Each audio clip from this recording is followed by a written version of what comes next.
बिहार में उद्योग न के बराबर रहा।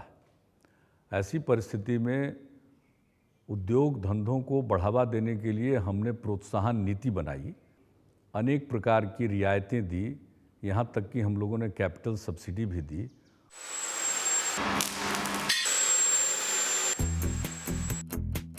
कोयला कच्चा माल न होते हुए भी उद्योग धंधे लगाने के लिए जरूरी सभी सुविधाएं तेजी से जुटनी शुरू हो गईं। सड़कें, बिजली सुधार दी गईं। आओ बिहार योजना में उद्योगपतियों और इन्वेस्टर्स को माकूल माहौल और वाजिब सहूलियत मिलेगी, इसकी गारंटी दी गई।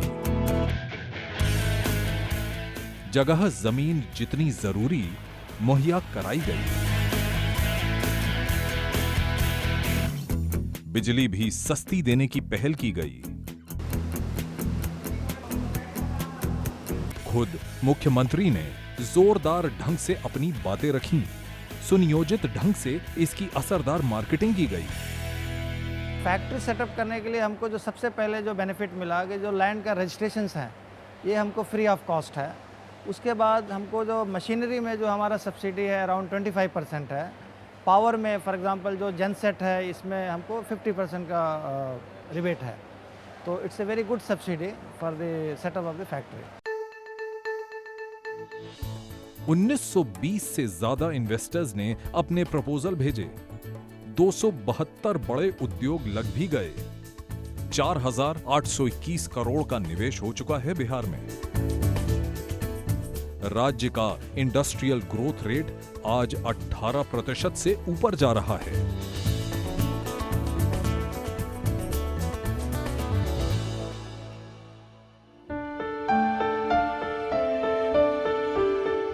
लहलहाते हरे भरे खेत सिर्फ कुदरत के भरोसे ही क्यों छोड़ दिए जाएं? इसलिए किसान हित की कई योजनाएं बनाई गईं। जैविक खेती वक्त की जरूरत थी, इसे बढ़ावा दिया गया, जिसका नतीजा ये हुआ कि कृषि उत्पादन बढ़ गया। कुल उपलब्ध बिजली का लगभग 6% मोटर पंप चलाने के लिए भेजा जा रहा है, ताकि फसलों की सिंचाई समय पर हो। 2005 के पहले डीजल से धान या गेहूं उपजाते थे तो उसमें हमको करीब करीब साल में 35-36 हज़ार रुपया लग जाते थे। अब उसके 2005 के बाद जो लाइन आ गए हैं उसमें मुश्किल से 9-72 माने 7,000-8,000 रुपया लगता ही है साल में, इससे ज़्यादा नहीं लगता है सर। और दूसरी बात कि ट्यूबवेल हमने लगाया 2005 या 6 में लगाए हैं ट्यूबवेल, तो उसमें करीब करीब 2 लाख रुपया खर्च पड़ा था। 2 लाख खर्च पड़ा था। सरकार 45,000 सब्सिडी दिया था मध्य ग्रामीण बैंक से। किसानों को सोलर वाटर पंप मुहैया कराकर सिंचाई को आसान बनाया गया।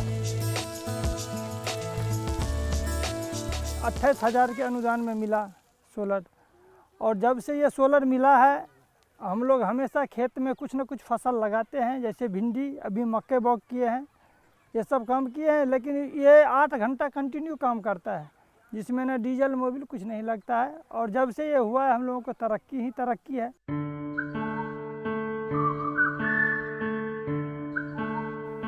हॉर्टिकल्चर, मधुमक्खी पालन, पोल्ट्री, मछली पालन से भी लोगों को अच्छी आमदनी हो रही है। राज्य में धान का उत्पादन नेशनल एवरेज से 7 गुना और गेहूं का 2 गुना बढ़ा है। यहां की कृषि विकास दर 5.1% है, जो राष्ट्रीय कृषि विकास दर की 4.1% से बेहतर है।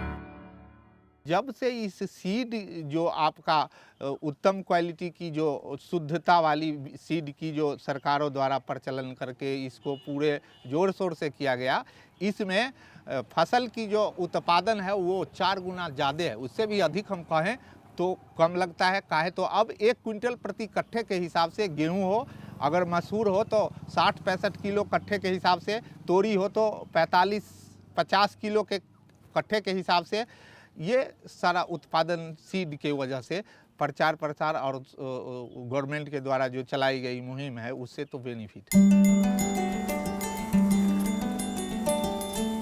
व्यस्त किसान, चेहरे पर सुकून, बाजार में रौनक, सब अच्छा लगता है। अच्छा लगता है जब वर्ल्ड बैंक जैसी संस्था कहती है कि निवेश के लिए इंडिया में दिल्ली के बाद पटना ही सबसे माकूल जगह है।